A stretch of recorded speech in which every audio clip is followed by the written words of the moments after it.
Welcome back to the Movie Draft House. I'm your host, Mark, joined by co-host Jeff. What up, Mark? What's going on? You know me, man. Just chilling, watching movies, as usual. Chilling, watching movies. Hey, Jeff, it's a new month, which means a new theme. But it also, can you feel the love in the air? Oh, yeah. But before we get into what the theme is this month and what we watched, we got to plug some new music.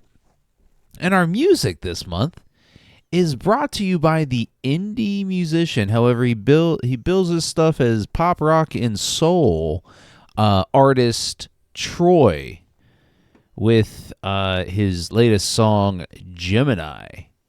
It's pretty good, so make sure you hit the show notes so you get the links to all his social media accounts, website, Spotify. He's doing big things. Really, really unique sound. As far as I know, he's a one-man show. But pretty cool. Like a good miner of gems. I found him on the TikTok. Well done, sir. I haven't heard it yet, but I assume it's great because your track record is exemplary. Thank you. Anyways, Jeff, what's the theme this month? I don't know. My mic stand just fell down. Oh, God. Okay. You'll see on video. I got the whole thing. Don't worry about it. I hope you're holding the mic like a reporter on the side of the road. Nope. Hey, the weather here is getting bad, so I'm going to talk about what we watched, and then you're going to fill time while I hook this back up. No. So what's the theme? What's the theme? Oh, what's the theme? The theme this month is Adam, Eve, and Steve romantic comedies. We're picking romantic comedies that star an Adam and Eve or a Steve. Okay, and so we watched The Lonely Guy. I picked it, so you know it's old as shit. 1984, starring Steve Martin, Charles Grodin, Merv Griffin, Joyce Brothers, and Judith Ivey. Throwing Merv Griffin in this is kind of a cop-out. He plays himself. For like 2 minutes. He has 2 scenes, and it's great, though. He makes fun of himself. I love it. It runs for an hour and a half, and it's a comedy, and it's a romantic comedy. Take it away, Mark, while I fix my mic arm. All right. Yeah. So, Jeff picked this one, and I knew it. Like, so when I don't remember if I mentioned it on last week's episode or not, but I had my wife kind of help me mine the filmography of certain Adam, Eves, and Steves for romantic comedies. And she's like, hey, what about Steve Martin? I was like, no. Leave it to Jeff. Jeff's got the Steve. And she showed me another Steve Martin film. I forget what it's called. Was it Roxanne? Yes, it was Roxanne. Thank you. Which we're watching this month. Not only did I take care of Steve Martin, I did 2 Steve Martin movies. That's right. And so when I was watching this, because I have never seen it, I had never heard of it before you picked it. I'm watching, which is true of anything that's older than 2006. I'm watching in the living room one night when my wife comes home. She gets off work some days around 6:30 or whatever, and she comes in and I'm on the couch and she looks at me. She looks at the TV and it's this old fucking movie, and she's like, "Fucking Jeff." Fucking Jeff. Did she really say that? No, but she said he picked this one, didn't he? I said yes. Well, yeah, she does know that. But no, I'd never seen it. I'm a fan of Steve Martin. I'm not too versed with his filmography, right? So what have we seen with Steve Martin? I think just Little Shop. What? In our history? Yeah. Yeah, I think, Little Shop of Horses. But what about other than that? What are some scenes that you like? Like, I don't want you to tell me some stinkers if there are any that you like. So, or I can lay some out there and you could say yes or no. So my most recent is Only Murders in the Building. It's a TV show. It's not a film, but it's a Hulu original. I think it's got like 2 seasons. Martin Short's in that too. Yeah, Martin Short, Selena Gomez. It's really good. But name some other ones, and I can tell you if I've seen them. Okay, one you've probably seen, Father of the Bride. Yes, okay. Parenthood. Ooh, Parenthood. I don't think you have. No. It's been on my list for us to watch for a Okay. long time, Yeah, then no. but we just never got to it. There's a lot about that. It's like really early Keanu Reeves, really early Joaquin Phoenix. It's a good movie. And also there's a portion of it that's filmed here in our hometown Oh, good. Okay. at the university. So have you seen Roxanne? I have not. Okay. The Man with Two Brains. Have not. I think it's All of You or All of Me. I can't remember the name of it completely. It's a good one though. Have Let me not. see. I'm telling you, a lot of his filmography I've never seen it.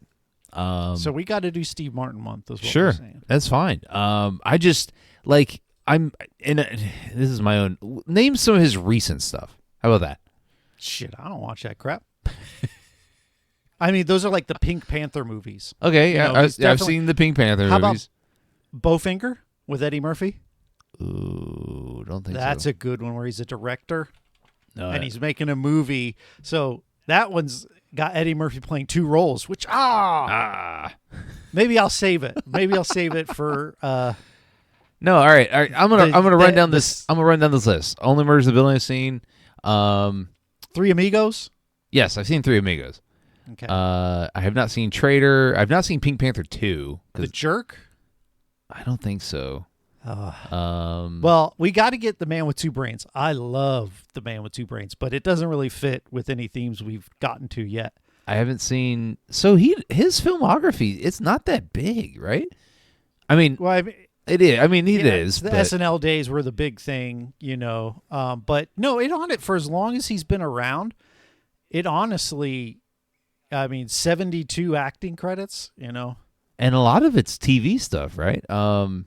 Yeah. So I don't feel as bad as It's not as a mortal a sin as I thought it was to not. Some of them, Dirty Rotten Scoundrels. Ooh, have I seen that? Probably my favorite Steve Martin movie. If I've seen it, I don't remember it. Planes, Trains, and Automobiles. Yes, seen it. Okay. All right. All of Me was the one I was thinking of. Yeah, All of Me is another one that I know you haven't seen because it's a little more. So Ooh, Steve Martin month. Okay. no, that's fine. I'm down with Steve Martin month. I'm 100% committed to that. However, a lot of his stuff strikes me as kind of more his as far as just the perception of his early stuff is more kind of slapstick. Yeah. and that's not really my thing. I think we've mentioned it here on the pod. Yeah, which it's understandable, but it is sort of my thing. Right. But something like Parenthood, Father of the Bride, those aren't really slapstick, but like The Man with Two Brains and All of Me definitely. And I felt that Are. this one was kind of slapsticky. Oh, definitely. That's what I liked about it. Right. Is it because I watched it the first time and I'd not heard of it. I think I just finished watching The Man with Two Brains for the first time, and I'm like, dang, what other Steve Martin movies have I missed? Because I hadn't seen it before. Right. And so I was like, The Lonely Guy, and this is right around that same time. I'm like, okay. And I watched it and really enjoyed it. I thought it was really funny, and I love slapstick movies. Give me a Naked Gun. They don't make them like this anymore, you Right. know, like Naked Correct. Gun or And not Top Gun. What is it? Hot Shots. So I think this. You're right. They don't make this type of movie anymore. It's an era of film that is just not. And I feel like audiences probably wouldn't receive this movie the same way, or this type of movie the same way as they did, back in the 80s. But I just this type of movie it felt more like a TV show to me when I was watching it, just like kind of a longer TV show. in what way? What I caused that? I don't know if it was just maybe the way it was shot. A lot of it's spent like in an apartment. A lot of it's like kind of. It felt like there should have been like a laugh track behind certain things. Like when he's in the restaurant, and he kind of there's that bit where everybody stops and the spotlight goes on him. I don't know. It's just it felt to me like a type of movie that I'm just not familiar with, and that's fine. But I don't really have anything to compare it to. Yeah, I think in a lot of ways that's fair, because even among his other films, I don't have a lot. I mean, All of Me is probably, no, this is sillier than that. It really is it does what great slapstick movies do, is they don't pause for you to laugh. Right. They don't acknowledge that what's happening is insane. Yeah. And those are like the two big things that I think like more modern slapstick movies kind of do that I don't like, like even the most simple gags that don't make sense in the real world. Like I think of the famous one from Naked Gun where Leslie Nielsen's holding the towel on his face like he can't get it off. Those are the things I like, just that tone of just moving through it like it's real life. Yeah. Like nobody stops and thinks that what's happening is absurd. It creates its own rules for the world and then lives in them, which I think is great. Probably my favorite scene, but also maybe problematic, but is when they go to the bridge. So he's going to stop his friend from committing suicide. Also one of the funnier there's all scenes these other of the film, guys. right. He's like, yeah, and he's like, "Hey, Warren," and he goes, "No, I'm not Warren. I'm Ted." He goes, "Oh, okay." And he keeps then walking. Ted jumps off the thing, and then once he talks Warren down, a guy comes, "Hey, are you using the sledge?" "No, you go ahead." And then that guy, and it's just so funny, dark humor that I really enjoy. That's something that I will say. This film was darker than I thought it was going to be, and we got some titty right off the bat. Yeah, that's why I knew you would like it. Like one of the first scenes, titty. That scene is so great. It is. Because it sets the tone that this movie does. And like that's the moment I fell in love with the movie, is because it was like, I'm like, wow, this is really ridiculous. And so Steve Martin comes home and his girlfriend is in bed with another man. And he just goes about his day. He doesn't acknowledge the guy. He gets dressed, he takes his clothes off, puts a robe on, gets in bed with his girlfriend. And she's just like, "Hey, there's another man here. You're not even noticing." And then Steve Martin introduces himself to him. And it's just this, like, it takes him a long time to get pissed off. And then when he does, he folds them up in the hide-a-bed. And I just, that was the moment I was like, oh, this is for me. This is for me. But then, he's collecting his stuff and he goes out the door, and before he goes out the door, his girlfriend hollers, "Oh, don't forget to take the trash out." And he's like, you can tell he like kind of thinks about it, but he's like, okay.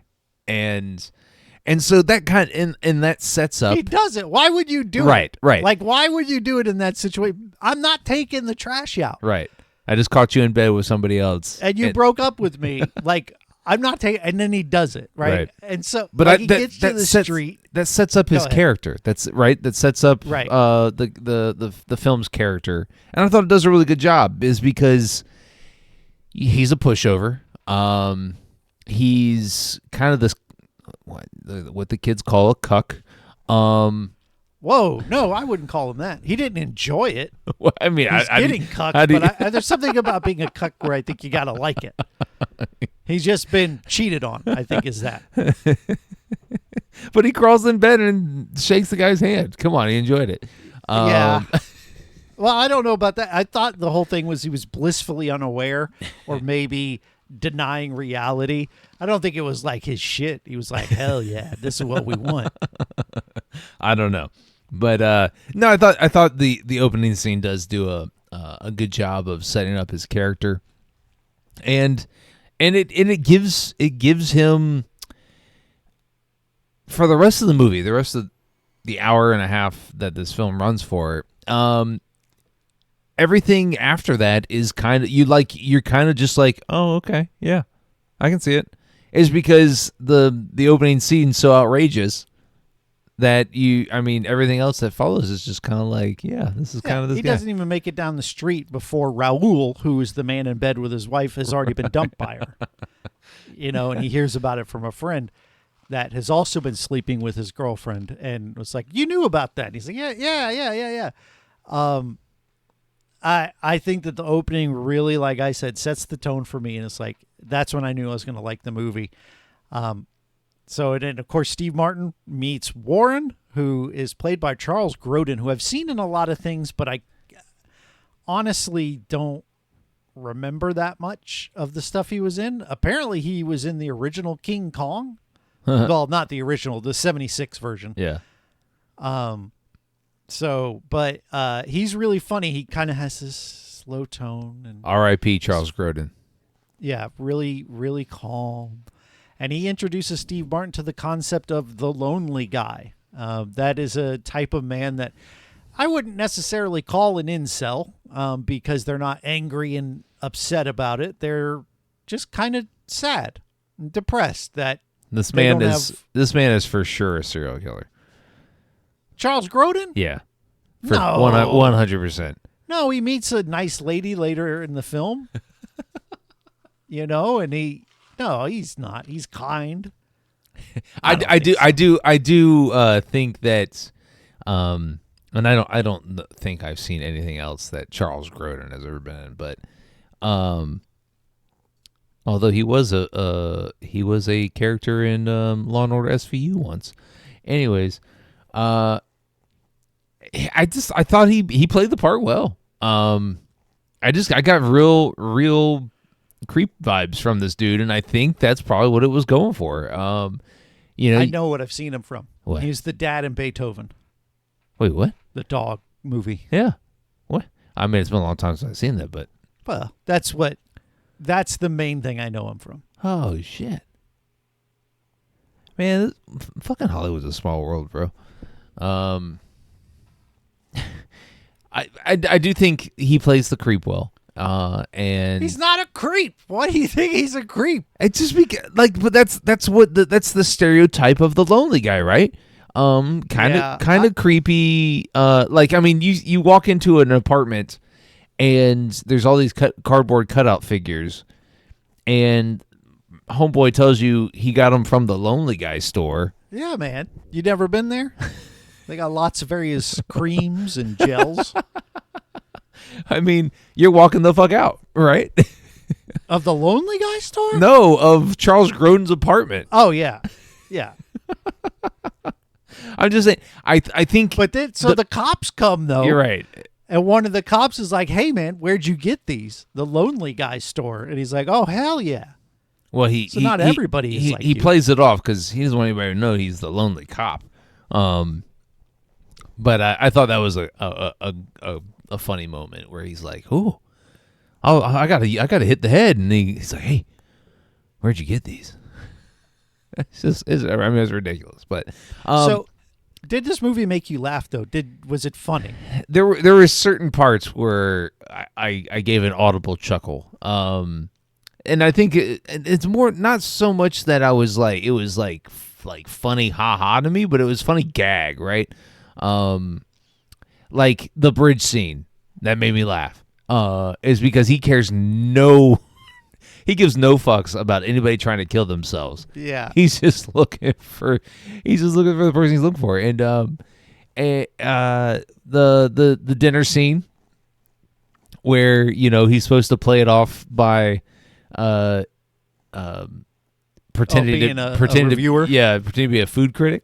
And I thought that was pretty funny. It's because the entire scene is just, and he breaks the fourth wall at certain times in this film, and I thought that was unique because I don't have a good history of when like that sort of became the thing, but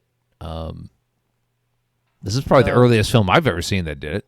What year was Ferris Bueller?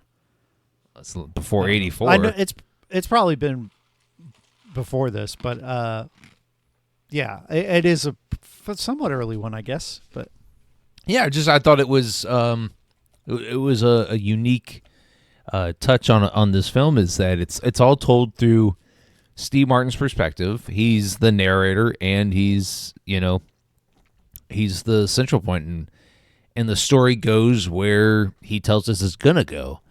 And I don't know anything by the guy who directed this film, but he's dead too. But thanks for bringing that up. Him and Charles Grodin are sharing a cold one right now. Oh, he looks familiar. He almost looks like a really old version of the Fonz. Or what's? Oh, he directed See No Evil, Hear No Evil. That's a movie you've seen, or we've seen. No, that's a movie we've seen for the podcast. Oh, that's right. Yeah, we did see that. Damn. Okay. All right. He directed a movie called Romantic Comedy. I feel like we missed the mark. Missed a big chance to do that. Anyway, so you had seen this before. Mm-hmm. And so when you saw it the first time, you said you this is for me. You said it was for you, but then you watched it this time. Was it better this time than it was the first time? I think so. I had forgotten a lot of things. Like I forgot the bridge gags. There were a lot of like subtle like things that were missed. Like one of the gags I really liked was when he starts writing his book and the camera pans up to the calendars that have the tear away for each day, and the days start going through, and then it cuts back to him. He's like, damn, wind, and he turns around and closes his window. That to me is so classic slapstick that it's not even slapstick, right? Like it's something that could happen. You could be sitting there and wind could come and blow your stuff away, but it messes with the way it makes fun of the trope from the films by having it be something realistic. That's the sort of cleverness that you don't see in modern slapstick enough to me. And that was just another one of those things that I really enjoyed. Now, I will say Iris, his love interest, the character was quite annoying. Yeah. Mostly because of how she was written. It was like, hey, you're the right guy for me, but she's too scared to commit, which is real, but it's done with such polarity where it's like, I'm in, I'm totally in. I love you so much. I'm out. I'm gone. I'm never going to talk to you again. Just forget about me. And that happens like 2 or 3 times in the movie. That kind of wears on me a little bit. But it wasn't the end of the world. I did like the scene where he goes to the Merv Griffin show and Merv Griffin is there. And for those that don't know, Merv Griffin was like a old school talk show guy, but mostly I think of him creating game shows. Wasn't Merv Griffin the guy that did like Price is Right or some shit? He did a lot. Yeah, like his name is more famous than he is, I think. Because nobody knows what the guy looks like, at least in my generation. But, at the end of the show, he's there with Dr. Joyce Brothers, who's like a love guru doctor, kind of an early sex doctor that was on TV a lot. And they cut to him sleeping with these 2 models, and Joyce Brothers is there. And the whole time, Merv Griffin is sitting and watching them. I like that because it's Merv Griffin willing to take the joke, right? Yeah. That I appreciated. Merv Griffin created the game show Jeopardy. And Greatest game show of all time. He was right? the original host. Yeah. I mean, he's probably the second best host. He is. Not that I've ever seen any episodes. I mean, I think we all agree that, Trebek is the best. But, I mean, it is probably the greatest game show ever made. Yes, for sure. It is. I don't have any. I honestly, if they had not said this is the Merv Griffin show, I would not have known who that dude was. No, totally. Because again, I know his name, and that's it. Right. But I was going to Judith Ivey. Her character, it was pretty much slapsticky as not as comedic as Steve Martin, but still there for laughs. The scene where they go into the bathroom and they're holding hands under the stall. It was And then That was there's romantic, wasn't it? You've never done that. I will say that this movie. What about the tea in the lap? The which one? The tea in the lap where he accidentally spills tea yeah. on her. Yeah. And he pours in his own. I thought that was funny. It's romantic. What are you talking about? I agree. So I will say that this movie had me pulling in different directions about if I thought Judith Ivey was attractive or not. Like when he first meets her in the restaurant, and she's got a like bike tire with her. I was like, oh, she's pretty cute. And then next time we see her, like she's got her hair a different way, and like I was just like, oh, that's not the same. Well, that's then the same. you compare her to his first girlfriend, who is more model-y kind of looks. Right. Another great scene when he's throwing that party and Ivy shows up, but then his old girlfriend Danielle shows up, and she's trying to seduce him, and then she pulls down flashes her a nip, just flashes a nip as if that's gonna do it. It was almost like the man's mentality of the dick pic, like this dick pic's gonna get me laid. It was almost that, and I found that really funny and stupid. And then he takes her in the room, and the next thing you see, she's coming out with her shit. I was all here for that too. Yeah, I just and then like he's like, have you seen this mid-20s? He's asking around about her, and he's like, have you seen these mid-20s? And I was like, mid-20s? What? Yeah. Well, I'll do some research. So this came out in '84. She was born 51, so it'd have been 33. All right, so it's not a far stretch, but she does not come across as a young individual in this film. But she was in the film The Devil's Advocate. Okay. With Pacino. I've seen it. And Keanu. Yeah. I don't remember her in it, but I don't either. I remember very little about that film. Yeah, I thought, she had her moments. She's, I've been married before, and he's like, oh, you have, me too, and she's like, well, I've been married 6 times. Well, that's what got me is when she gets married at the end of the film. If I'm him, I'm thinking it's a matter of time, right? She'll be divorced again, Right. and then I can swoop in. But that when he runs into the other church, you don't want to marry this guy. You're right, and it's the wrong church. That's good. This is my problem with reviewing comedies. It's just like that scene was good and that part was funny because they tend to not, even though they're my favorite, they largely don't have a lot of theme. At least some of my favorites. There are comedies that are able to still have a theme and a message when they're like satires or whatever. But you just wait till we get to the Marriage Story. Fun. All right, that is not going to be a comedy. You just wait. All the things we'll talk about during the Marriage Story episode. I could be wrong. Maybe it's hilarious, but it doesn't look it. Listen, I am not a fan. Hit the back catalog. Hit season 1 of the movie Draft House, where we drafted "Make Me Like This Actor." Oh, the worst. The worst theme.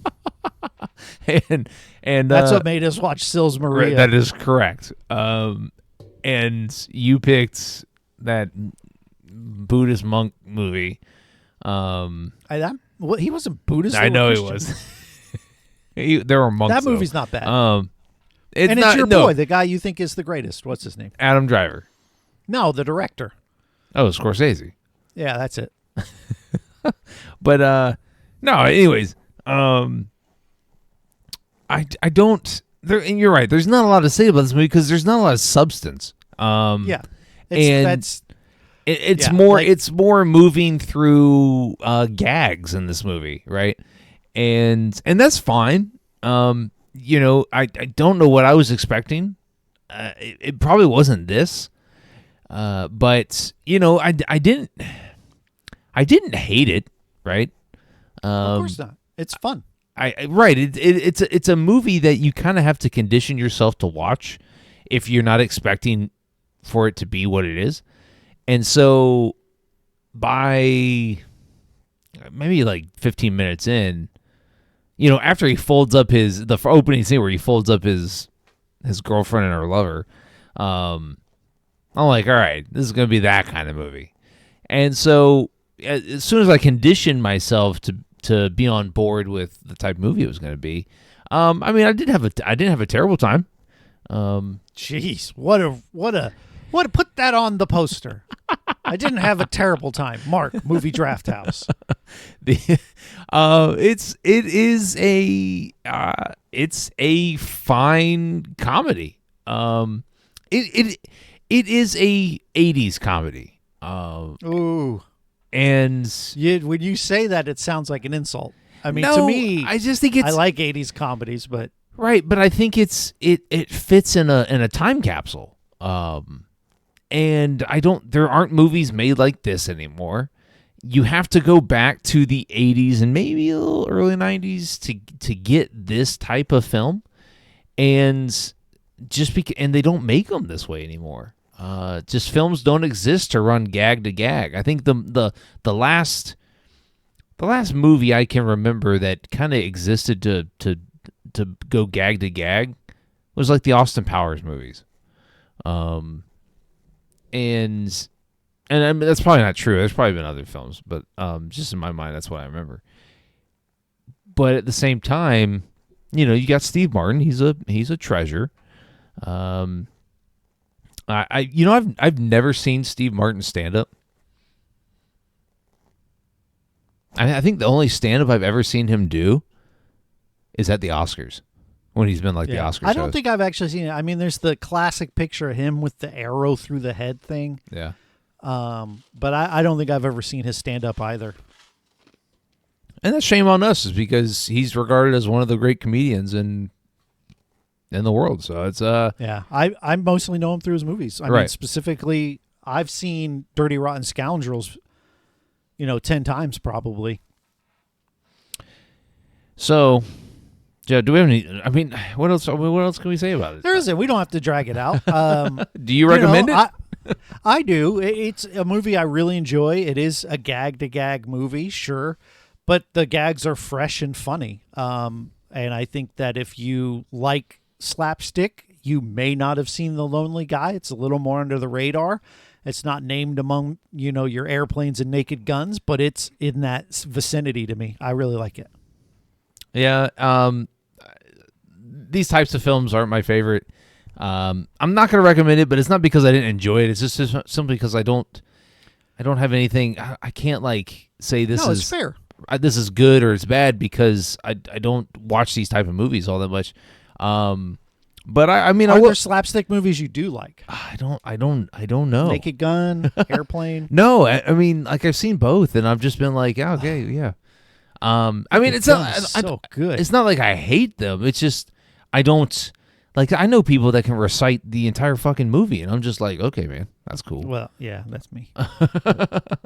But no, I'm not gonna recommend it. But I didn't have a terrible time. So, and I would have never watched this film without this selection. So, appreciate you. Oh yeah, happy to help. So what are we watching next week? All right. So for the first time ever, you're going back to back. And the first of your double ass feature. To ass. Oh, ass to ass. I hate that. I saw a clip of it on Twitter the other day. I threw up in my mouth. But you selected a Steve Carell vehicle, Seeking a Friend for the End of the World. This came out in 2012. It also stars Keira Knightley. Adam Brody, so that's another Adam for us. Doubled up. A comedian I like, Rob Hubel, who's in there. Yeah, there's a lot of sort of Patton Oswalt, so some pretty good comedians in there. Yeah, we're gonna have a good I'm time. looking forward to it. I've never seen it. It's a movie directed and written by the same person, so that's good. It's always good. It all we could have done this. Yeah, it's all coming together, man. Lorena Scafaria. Yeah, I could have done Bowfinger for the dang.